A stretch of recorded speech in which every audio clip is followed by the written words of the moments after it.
નમસ્કાર મિત્રો, આજે મારી યુટ્યુબ ચેનલ ફિલોસોફી ફોર લાઈફમાં આપનું હાર્દિક સ્વાગત છે।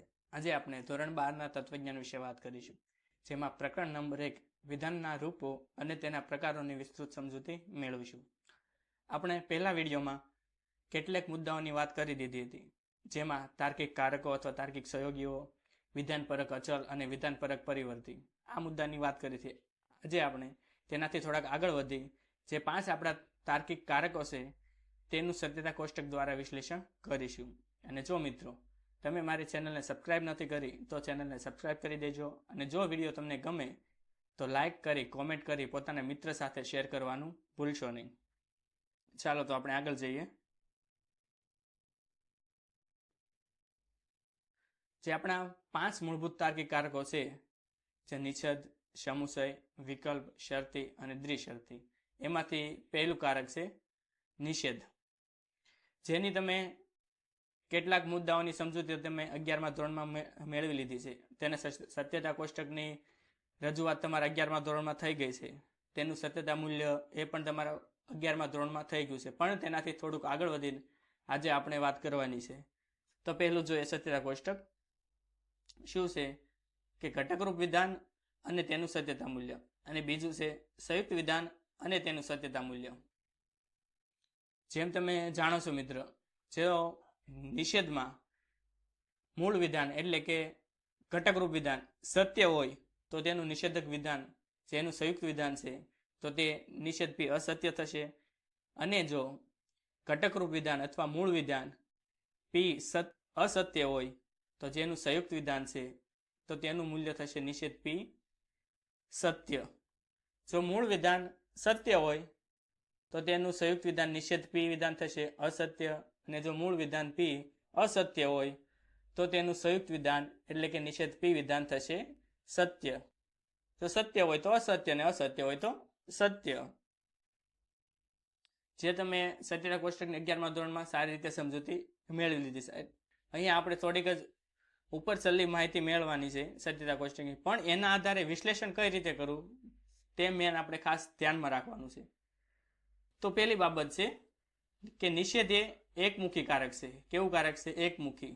અને જ્યારે બાકીના બીજા 4 કારકો છે એ કેવા કારક છે? દ્વિમુખી, એટલે કે એના 2 મુખ છે, એના બંને બાજુ એક એક વિધાનો આવેલા હોય છે, ડાબી અને જમણી બંને બાજુ। અને જ્યારે નિષેધ એક કારક એવું છે કે જેને ફક્ત એની જમણી બાજુ એક વિધાન આવેલું હોય છે નિષેધના। શું કીધું છે? નિષેધ એ એકમુખી કારક છે, કારણ કે એનું ક્ષેત્ર ફક્ત એની જમણી બાજુએ જ હોય છે। શું કીધું? કે એની જમણી બાજુએ ફક્ત એનું ક્ષેત્ર આવેલું હોય છે, એને વિધાનને લાગુ પડતું હોય છે, એટલે કે નિષેધ એની જમણી બાજુએ આવેલા એક જ વિધાનને લાગુ પડે છે। નિષેધ એના જમણી બાજુ આવેલા એક જ વિધાનને લાગુ પડે છે, અને નિષેધ પે એ રૂપના સંયુક્ત વિધાનની રચના કરે છે।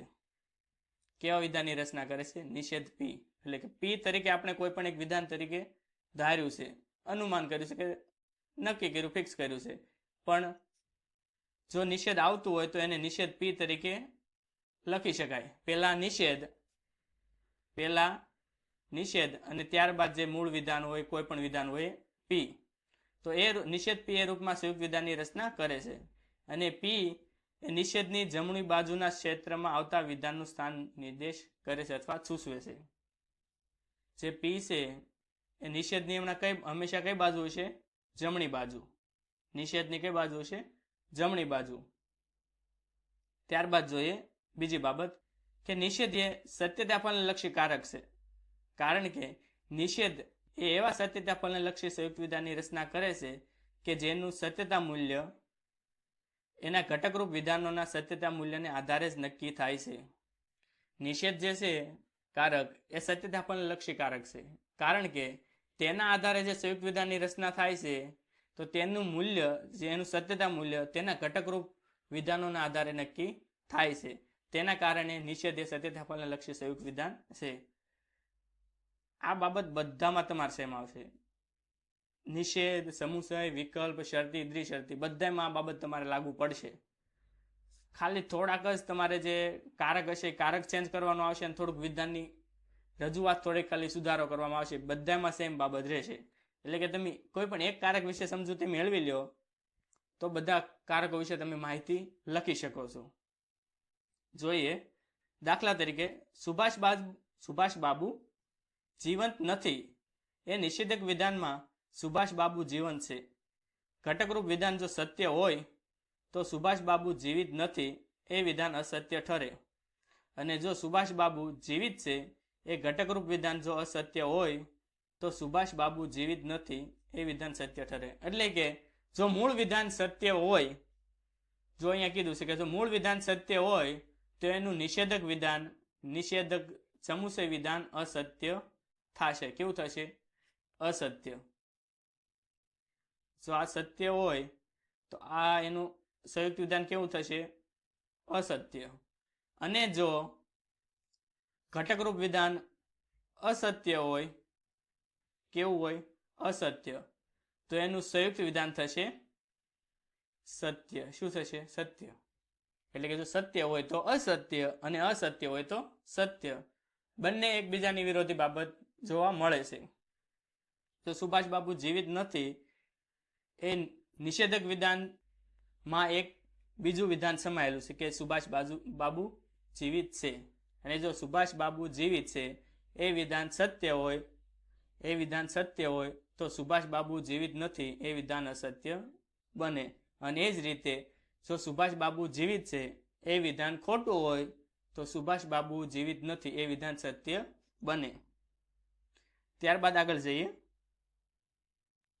શું કહે છે ત્રીજી બાબતમાં? કે નિષેધ પી એ રૂપમાં રજૂ થયેલું વિધાન એવું સત્યતાપણલક્ષી સંયુક્ત વિધાન છે કે જેમાં નિષેધ પીના રૂપમાં રજૂ થયેલું વિધાન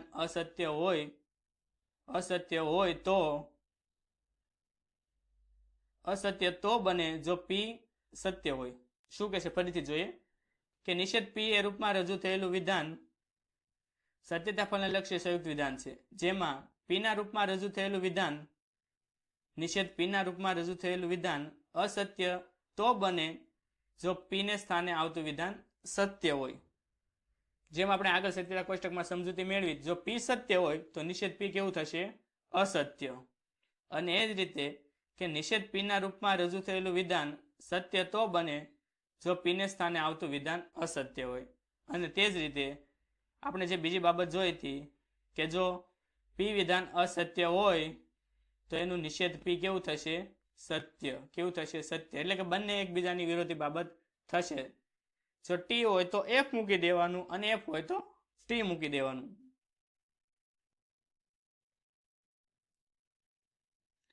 નિષેધ પી રૂપમાં રજૂ થયેલા સંયુક્ત વિધાન ને નિષેધ કહે છે. જે નિષેધ પી રૂપમાં રજૂ થયેલા સંયુક્ત વિધાનને શું કહેવામાં આવશે? નિષેધ. શું કહેવામાં આવશે? નિષેધ. તો તેના આધારે નિષેધનું લક્ષણ જોઈએ અથવા લક્ષણ અથવા વ્યાખ્યા જે કયો એ. લક્ષણ કયો તો પણ ભલે અને વ્યાખ્યા કયો તો પણ ભલે. શું કહે છે કે જે સંયુક્ત વિધાન નિષેધ પી એ રૂપમાં રજૂ થયેલું હોય અને જો પી સત્ય હોય તો નિષેધ પી અસત્ય હોય. અને જો પી અસત્ય હોય તો નિષેધ પી સત્ય હોય. એ સંયુક્ત વિધાનને નિષેધવાચક વિધાન અથવા નિષેધ વિધાન કહેવામાં આવે છે. એકદમ સરળ વ્યાખ્યા છે. જો તમને સત્યતા કોષ્ટક આવડતો હશે તો તેના આધારે જ વ્યાખ્યા આપવામાં આવી છે અથવા એનું લક્ષણ આપવામાં આવ્યું છે. શું કીધું? કે જે સંયુક્ત વિધાનમાં નિષેધ પી એ રૂપમાં રજૂ થયેલું વિધાન, જો પી સત્ય હોય તો નિષેધ પી અસત્ય ઠરે છે અથવા અસત્ય હોય છે. અને એ જ રીતે જો પી અસત્ય હોય તો તેના આધારે નિષેધ પી કેવું બનશે? સત્ય બનશે. અને આવા સંયુક્ત વિધાનને નિષેધવાચક વિધાન અથવા નિષેધ વિધાન કહેવામાં આવે છે. બંને એકબીજાની વિરોધી બાબતો. ટી તો એ ટી એટલે કે સત્ય, તો એને અમે પી સત્ય હોય તો નિષેધ પી કેવું થશે? અસત્ય. અને જ રીતે જો પી અસત્ય હોય તો નિષેધ પી થશે સત્ય. સમજાઈ ગયું? ત્યારબાદ આગળ વધીએ. શું છે કે સમુચયનું લક્ષણ અને તેનું વિશ્લેષણ. કયું કારક છે બીજું? સમુચય. કયું? સમુચય. તો તેનું સત્યતા કોષ્ટક જોઈએ. ઘટકરૂપ વિધાનોના અને તેનું સત્યતા મૂલ્ય, ઘટકરૂપ વિધાનો અને તેનું સત્યતા મૂલ્ય, અને તે જ રીતે સંયુક્ત વિધાનો અને તેનું સત્યતા મૂલ્ય. સમુચય કેવું કારક છે? દ્વિમુખી. કેવું કારક છે? દ્વિમુખી. જે સમુચય કારકને એક ડાબી બાજુ અને જમણી બાજુ બંને એક એક વિધાનો આવેલા હોય છે, જેથી એને દ્વિમુખી કારક કહેવામાં આવે છે. જે તમે 11મા ધોરણમાં એની સમજૂતી મેળવી લીધી છે. તો બે વિધાનો છે, તો બે વિધાનો હોય મુખ્ય વિધાનો, તો એની સત્યતા કોષ્ટકમાં કેટલી હરોળો થશે? કેટલી? 4. એક હોય તો 2, 2 હોય તો 4, અને 3 હોય તો કેટલી થશે? 8, અને 4 હોય તો 16. જે તમે 11મા ધોરણ એની વિસ્તૃત માહિતી મેળવી છે, સમજૂતી મેળવી છે. તો જોઈએ બે વિધાનો P અને Q. શું છે કે P સત્ય, Q સત્ય, તો સમગ્ર P સમુચય Q વિધાન કેવું બને છે? સત્ય. કેવું બને છે? સત્ય. T એટલે કે સત્ય. અને ત્યારબાદ જોઈએ કે P સત્ય હોય, F અસત્ય હોય, તો P સમુચય Q સંયુક્ત વિધાન કેવું બને છે? અસત્ય. કેવું બને છે? અસત્ય. તે જ રીતે P અસત્ય હોય, Q સત્ય હોય, તો સમગ્ર સંયુક્ત વિધાન કેવું બને છે? અસત્ય. કેવું બને છે? અસત્ય. અને જ રીતે P અસત્ય, Q અસત્ય હોય, તો સમગ્ર P સમુચય Q વિધાન કેવું બને છે? અસત્ય. કેવું બને છે? અસત્ય. એટલે મુખ્યત્વે સમુચય વિધાનમાં જો P અને Q બંને સત્ય હોય, બંને વિધાનો સત્ય હોય, તો સમગ્ર સમુચય સંયુક્ત વિધાન સત્ય બને, તો જ P સમુચય Q વિધાન સત્ય બને. T તો જ T. આ એનો નિયમ થશે કે T તો T. શું થશે? T તો T. એટલે કે P સત્ય હોય અને Q સત્ય હોય, તો સમગ્ર P સમુચય Q સંયુક્ત વિધાન સત્ય બને, અન્યથા અસત્ય બને. બીજી તમે બધી જગ્યાએ જોઈ શકો છો કે બીજે તમને ક્યાંય F જોવા નહીં મળે. સોરી, કે બીજે ક્યાંય તમને ક્યાંય T જોવા નહીં મળે, બીજી બધે તમને F જોવા મળશે. એટલે કે જો P અને Q બંને વિધાનો સત્ય હોય, તો સમગ્ર સંયુક્ત વિધાન સત્ય બને. તો જોઈએ આપણે આગળ કે સમુચય દ્વિમુખી કારક છે, કારણ કે સમુચયનું ક્ષેત્ર એની ડાબી અને જમણી બંને બાજુએ હોય છે. એટલે કે સમુચય એની ડાબી અને જમણી બંને બાજુએ આવેલા એક એક વિધાનને લાગુ પડે છે, અને આ બંને વિધાનોને સાંકળીને P સમુચય Q એ રૂપમાં સંયુક્ત વિધાનની રચના કરે છે. અને P સમુચય Q રૂપમાં P એ સમુચયની ડાબી બાજુના ક્ષેત્રમાં આવતા વિધાનનું સ્થાન સૂચવે છે, અને Q એ સમુચયની જમણી બાજુના ક્ષેત્રમાં આવતું વિધાનનું સ્થાન સૂચવે છે. શું કીધું? કે સમુચય એ દ્વિમુખી કારક છે, કારણ કે સમુચયનું ક્ષેત્ર એની ડાબી અને જમણી બંને બાજુના વિધાનોને લાગુ પડે છે. અને જ્યારે P સમુચયની ડાબી બાજુ અને Q સમુચયની જમણી બાજુ વિધાનને લાગુ પડે છે. P છે એના ડાબી બાજુ આવેલું હોય છે, અને Q છે એની કઈ બાજુ આવેલું હોય છે? જમણી બાજુ. અને જ્યારે P અને Q ને સમુચયથી જોડવામાં આવે છે, તો P સમુચય Q નામનું સંયુક્ત વિધાન રચના કરે છે, સમુચય વિધાનની રચના કરે છે. જો P એની ડાબી બાજુ અને Q એની જમણી બાજુ આવેલું હોય છે.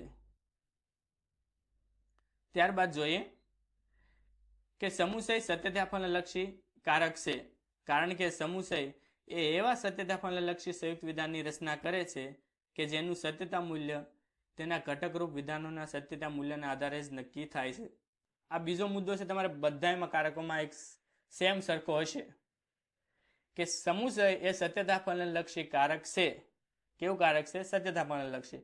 કારણ કે સમુચય એવા સત્યતા ફલનલક્ષી સંયુક્ત વિધાનની રચના કરે છે કે જેનું સત્યતા મૂલ્ય એના ઘટકરૂપ વિધાનોના સત્યતા મૂલ્યના આધારે જ નક્કી થાય છે. જેના ઘટકરૂપ વિધાનો છે P અને Q, એના આધારે સમગ્ર P સમુચય Q એ સંયુક્ત વિધાનનું સત્યતા મૂલ્ય નક્કી કરવામાં આવે છે, જેથી કરીને સમુચય એ સત્યતા લક્ષી કારક કહેવામાં આવે છે. ત્યારબાદ ત્રીજો મુદ્દો જોવા જઈએ કે પી સમુચય ક્યુ એ રૂપનું વિધાન એવું સત્યતાપણલક્ષી સંયુક્ત વિધાન છે કે જો પી ના સ્થાને આવતું અને ક્યુ ના સ્થાને આવતું બંને સત્ય હોય તો અને તો જ શું કીધું, તો અને તો જ સત્ય હોય અને નહીં તો અસત્ય હોય.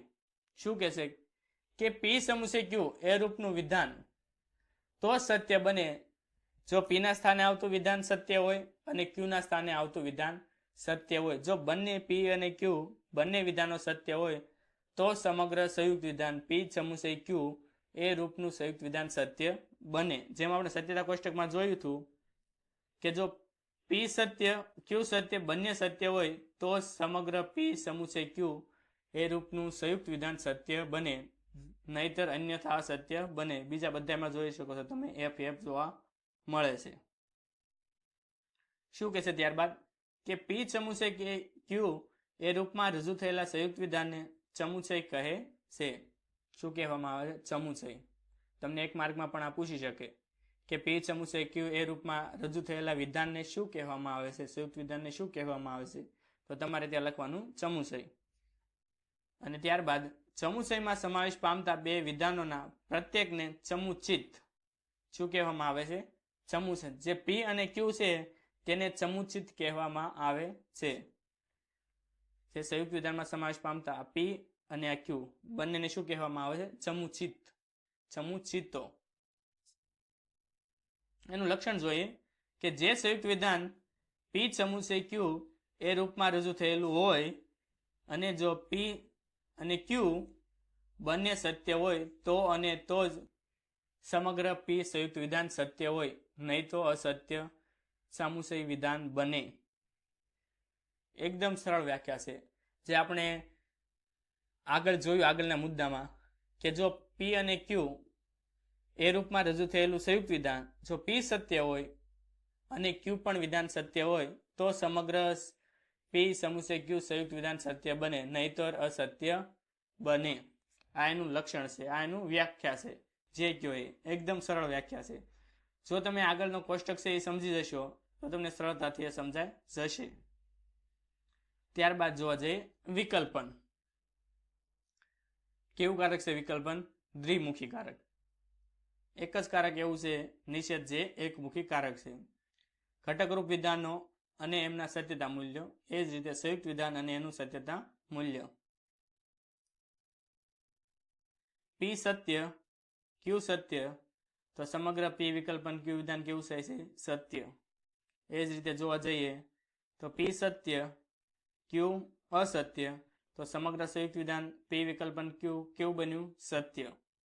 ત્યારબાદ જોવા જઈએ કે પી અસત્ય ક્યુ સત્ય તો સમગ્ર પી વિકલ્પન ક્યુ વિધાન કેવું બન્યું? સત્ય. આ ત્રણેય વિધાન કેવા છે? સત્ય. અને જો પી અસત્ય અને ક્યુ પણ અસત્ય હોય તો સમગ્ર પી વિકલ્પન ક્યુ વિધાન કેવું બને? અસત્ય. સમુચયમાં શું જોઈશું? ટી ટી તો ટી એટલે કે પી અને ક્યુ બંને વિધાનો સત્ય હોય તો પી વિકલ્પન ક્યુ વિધાન સત્ય બનતું. અહીંયા આપણે એનાથી વિરુદ્ધ છે. જોવા જઈએ તો કે પી અસત્ય અને ક્યુ અસત્ય જો બંને અસત્ય હોય તો સમગ્ર પી વિકલ્પન ક્યુ સંયુક્ત વિધાન કેવું બને? અસત્ય બને, નહીતર સત્ય બને.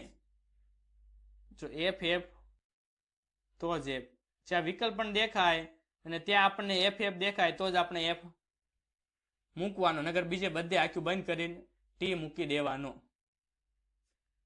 જોવા જઈએ પહેલી બાબત કે વિકલ્પન દ્વિમુખી કારક છે, કારણ કે વિનું ક્ષેત્ર એની ડાબી અને જમણી બંને બાજુએ આવેલું હોય છે.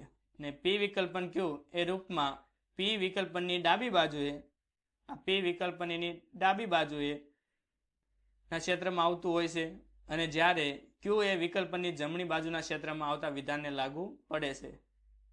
આ ક્યુ છે વિધાનની જમણી બાજુએ, વિકલ્પનની જમણી બાજુએ. ત્યારબાદ જોવા જઈએ બીજી બાબત કે વિકલ્પન સત્યતા ફલનલક્ષી કારક છે. કેવું કારક? સત્યતા ફલનલક્ષી. કારણ કે વિકલ્પન એ એવા સત્યતા ફલનલક્ષી સંયુક્ત વિધાનની રચના કરે છે કે જેનું સત્યતા મૂલ્ય એના ઘટકરૂપ વિધાનોના સત્યતા મૂલ્યને આધારે જ નક્કી થાય છે. શું કીધું? કે વિકલ્પન સત્યતા ફલનલક્ષી કારક છે. કારણ કે વિકલ્પન એવા સત્યતા ફલનલક્ષી સંયુક્ત વિધાનની રચના કરે છે કે જેનું સત્યતા મૂલ્ય એના ઘટકરૂપ વિધાનોના સત્યતા મૂલ્યના આધારે જ નક્કી થાય છે. આ બીજી બાબત જે છે બધામાં તમને સેમ જોવા મળશે. સમુચય હોય, વિકલ્પન હોય, શરતી હોય કે દ્વિશરતી હોય. ત્યારબાદ આગળ જઈએ કે પી વિકલ્પન ક્યુ એ રૂપનું વિધાન એવું સત્યતા ફલનલક્ષી સંયુક્ત વિધાન છે કે જેમાં પી અને ક્યુ બંને અસત્ય હોય. કેવા હોય? પી અને વિકલ્પન પી અને ક્યુ બંને કેવા હોય? અસત્ય. તો અને તો જ અસત્ય હોય, નહીં તો સત્ય બને. શું કહે છે કે જો પી અસત્ય હોય અને ક્યુ અસત્ય હોય, એટલે કે બંને અસત્ય હોય તો સમગ્ર પી વિકલ્પન ક્યુ સંયુક્ત વિધાન અસત્ય બને અથવા સત્ય બને. પી વિકલ્પન ક્યુ એ રૂપમાં રજૂ થયેલા સંયુક્ત વિધાનને વિકલ્પન કહેવામાં આવશે. આખા વિધાનને કેવું કહેવામાં આવશે? વિકલ્પન સંયુક્ત વિધાન, વિકલ્પન. અને ત્યારબાદ છે વિકલ્પનમાં સમાવેશ પામતા બે વિધાનોમાંના પ્રત્યેક વિધાનને વિકલ્પ કહેવામાં આવે છે. શું કહેવામાં આવે છે? વિકલ્પ. જે પી છે એને વિકલ્પ કહેવામાં આવે છે, ક્યુ છે તેને પણ વિકલ્પ કહેવામાં આવે છે. અને ત્યારબાદ વિકલ્પનનું લક્ષણ જોઈએ કે જે સંયુક્ત વિધાન પી વિકલ્પન ક્યુ એ રૂપમાં રજૂ થયેલું હોય અને જો પી અને ક્યુ બંને અસત્ય હોય તો અને તો જ અસત્ય હોય, નહીં તો સત્ય હોય, એવા સંયુક્ત વિધાનને વૈકલ્પિક વિધાન અથવા વિકલ્પન વિધાન કહેવામાં આવે છે. શું કીધું? કે જે સંયુક્ત વિધાન પી વિકલ્પન ક્યુ એ રૂપમાં રજૂ થયું હોય અને એમાં જો પી અને ક્યુ બંને અસત્ય હોય તો સમગ્ર પી વિકલ્પન ક્યુ સંયુક્ત વિધાન અસત્ય બને, અન્યથા અથવા સત્ય હોય. એટલે કે એફ હોય તો જ આપણને એફ જોવા મળશે, બાકી બીજી બધે આપણને ટી જોવા મળશે.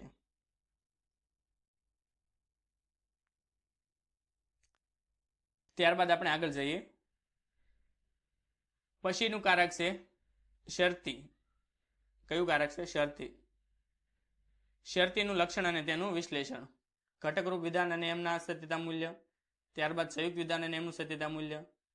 જો પી સત્ય, ક્યુ સત્ય, તો સમગ્ર પી શરતી ક્યુ વિધાન કેવું થશે? સત્ય. ત્યારબાદ જોવા જઈએ, પી સત્ય હોય, ક્યુ અસત્ય હોય, તો સમગ્ર પી શરતી ક્યુ વિધાન કેવું બનશે? અસત્ય. કેવું બનશે? અસત્ય. અને પી સત્ય હોય, પી અસત્ય હોય, ક્યુ સત્ય હોય, તો સમગ્ર પી શરતી ક્યુ વિધાન કેવું બનશે? સત્ય.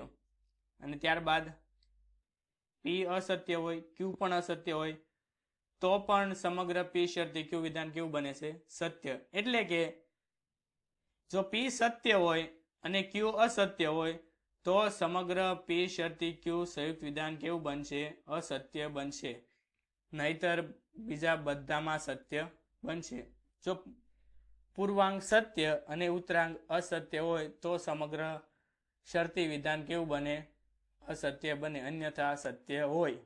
જોઈએ આપણે કે શરતી દ્વિમુખી કારક છે, કારણ કે શરતીનું ક્ષેત્ર એની ડાબી અને જમણી બંને બાજુએ હોય છે.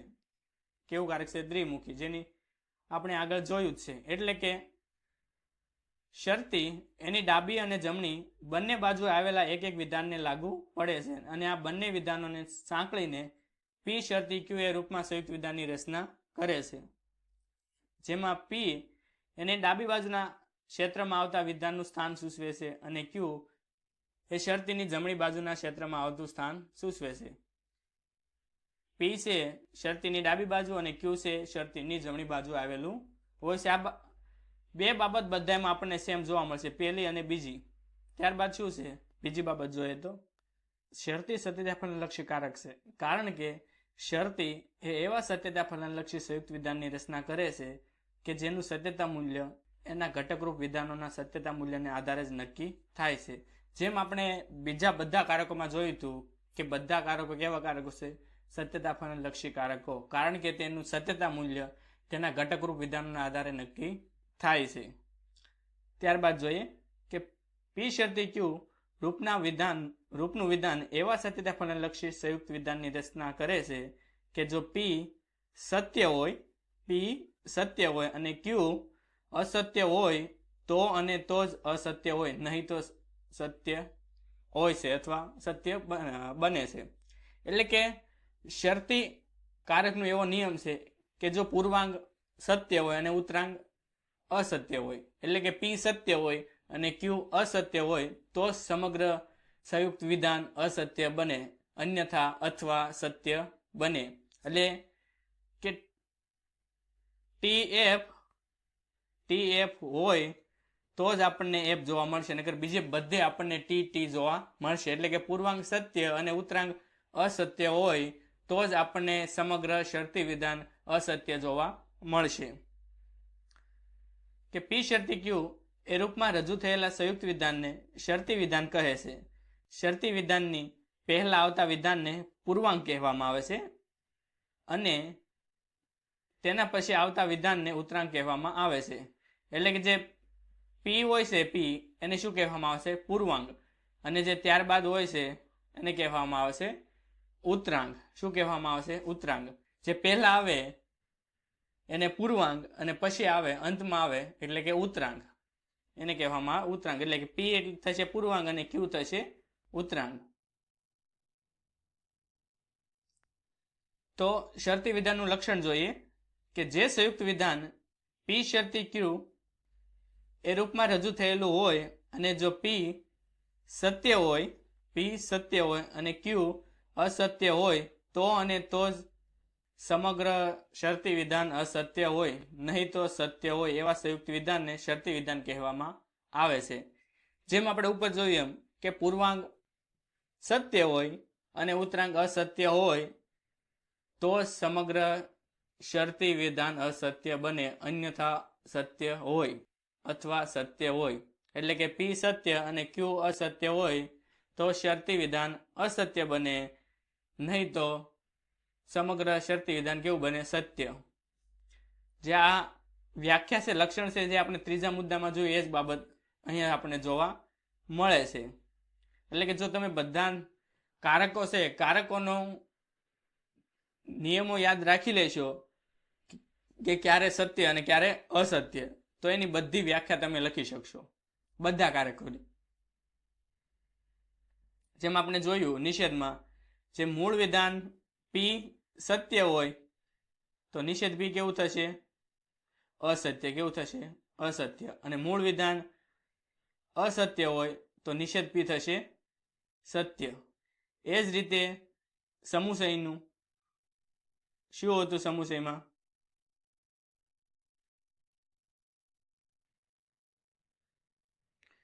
કે ટી તો જ અહીંયા આપણને ટી જોવા મળશે, નગર બીજે બધે આપણને શું હતું? એફ. અને એ જ રીતે વિકલ્પનમાં જોયું હતું આપણે શું હતું કે આપણને એફ હોય પી વિકલ્પન ક્યુ આપણને એફ જોવા મળે ત્યાં જ આપણને એફ જોવા મળશે, બીજે બધે આપણને ટી જોવા મળશે. એટલે કે બંને વિધાનો અસત્ય હોય ત્યારે જ વિકલ્પમાં સમગ્ર વિકલ્પ વિધાન કેવું બનશે? અસત્ય બનશે. અને તે જ રીતે આપણે શરતીમાં જોયું કે પૂર્વાંગ સત્ય હોય અને ઉત્તરાંગ અસત્ય હોય તો સમગ્ર શરતી વિધાન અસત્ય બને. ત્યારબાદ આગળ જઈએ દ્વિશરતી. કયું કારક? દ્વિશરતી. દ્વિશરતીમાં શું છે કે ટી તો પણ ટી એટલે કે પી સત્ય અને ક્યુ સત્ય તો સમગ્ર પી દ્વિશરતી ક્યુ કેવું વિધાન? તો કેવું થશે? સત્ય. અને ત્યારબાદ એફ એટલે કે પી અસત્ય અને ક્યુ પણ અસત્ય તો સમગ્ર પી દ્વિશરતી ક્યુ વિધાન કેવું બનશે? સત્ય. એટલે કે ટી તો ટી અને FF તો પણ T.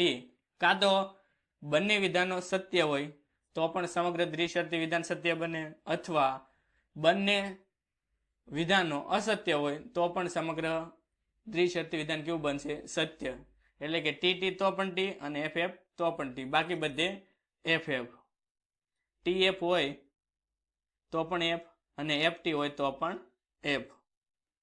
એટલે આપણે બે બાબતો યાદ રાખવાની કે બંને T હોય તો T અને બંને F હોય તો પણ T, F નહીં T. જોઈએ કે દ્વિશરતી દ્વિમુખી કારક છે કારણ કે દ્વિશરતીનું ક્ષેત્ર ડાબી અને જમણી બંને બાજુએ હોય છે અને PQ રૂપમાં P એની ડાબી બાજુના ક્ષેત્રમાં આવતા વિધાનનું સ્થાન સૂચવે છે અને Q એની જમણી બાજુના ક્ષેત્રમાં આવતા વિધાનનું સ્થાન સૂચવે છે. જે આપણે બધા બીજા કારકોમાં જોયું નિષેધને બાદ કરતા કે બીજા બધા કારકો કેવા છે? દ્વિમુખી, જેમાં P એની ડાબી બાજુ અને Q એનું જમણી બાજુએ હોય છે.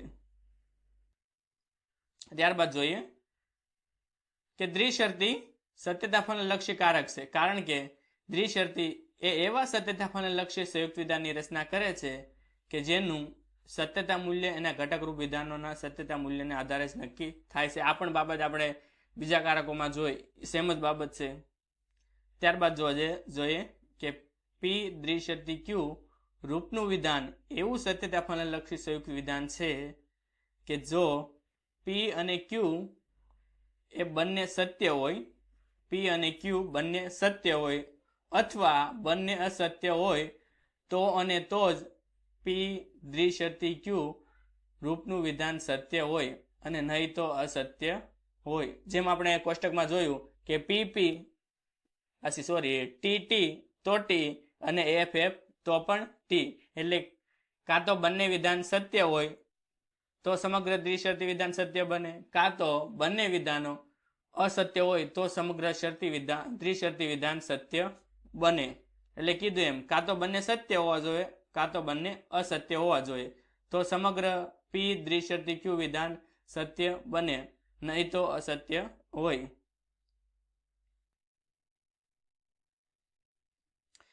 P દ્વિશરતી Q રૂપમાં રજૂ થયેલા સંયુક્ત વિધાનને દ્વિશરતી વિધાન કહેવામાં આવે છે. કયું વિધાન કહેવાય? દ્વિશરતી વિધાન. ત્યારબાદ જોઈએ દ્વિશરતી વિધાનનું લક્ષણ કે જે સંયુક્ત વિધાન P દ્વિશરતી Q એ રૂપમાં રજૂ થયેલું હોય અને જો P અને Q બંને સત્ય અથવા બંને અસત્ય હોય તો અને તો સત્ય હોય અને નહીં તો અસત્ય હોય એવા સંયુક્ત વિધાનને દ્વિશરતી વિધાન કહે છે. કે કાં તો બંને સત્ય હોય અથવા કાં તો બંને અસત્ય હોય તો સમગ્ર P દ્વિશરતી Q વિધાન સત્ય બને, અન્યથા અસત્ય હોય. તો આ હતા આપણા 5 તાર્કિક કારકો જેની આપણે લાક્ષણિકતાઓ અને કેટલીક સત્યતા કોષ્ટકના આધારે કેટલીક બાબતો જોઈએ તેના ઉપરથી કેટલીક બાબતો સ્પષ્ટ થાય છે કે આ 5 કારકો સત્યતા ફલનલક્ષી કારકો છે. કેવા કારકો છે? સત્યતા ફલનલક્ષી. ઘણીવાર તમને પ્રશ્ન પૂછે કે સત્યતા ફલનલક્ષી કારકો કેટલા છે તો તમારે ત્યાં જણાવવાનું કે 5. ત્યારબાદ બીજો મુદ્દો છે એમના ઉપયોગથી વિવિધ પ્રકારના સત્યતા ફલનલક્ષી સંયુક્ત વિધાનની રચના થાય છે. એના ઉપયોગથી કેવા વિવિધ પ્રકારના સત્યતા ફલનલક્ષી સંયુક્ત વિધાનની રચના થાય છે. આ સત્યતા ફલનલક્ષી સંયુક્ત વિધાનના સત્યતા મૂલ્યનો નિશ્ચિત નિયમો હોય છે. એટલે કે જે સત્યતા મૂલ્યના નિયમો નિશ્ચિત કરેલા હોય છે અને તેના આધારે તેનું સત્યતા મૂલ્ય નક્કી થાય છે. આ હકીકતના પાયા પર જ વિધાન પરક તર્કશાસ્ત્રની રચના થયેલી હોય અને વિધાન પરક તર્કશાસ્ત્રને સત્યતા ફલનલક્ષી તર્કશાસ્ત્ર તરીકે પણ ઓળખવામાં આવે છે. આ પણ એક તમારા માટે IMP બાબત છે કે તમને પૂછે કે વિધાન પરક તર્કશાસ્ત્રને કયા શાસ્ત્ર તરીકે ઓળખવામાં આવે છે તો તમે ત્યાં લખી શકો કે સત્યતા ફલનલક્ષી તર્કશાસ્ત્ર તરીકે ઓળખવામાં આવે છે. અથવા એમ પૂછે કે તર્કશાસ્ત્રને ખાલી જગ્યા વિધાન પરક તર્કશાસ્ત્રને ખાલી જગ્યા તર્કશાસ્ત્ર તરીકે ઓળખવામાં આવે છે તો ત્યાં તમારે લખવાનું કે સત્યતા ફલનલક્ષી તર્કશાસ્ત્ર તરીકે ઓળખવામાં આવે છે.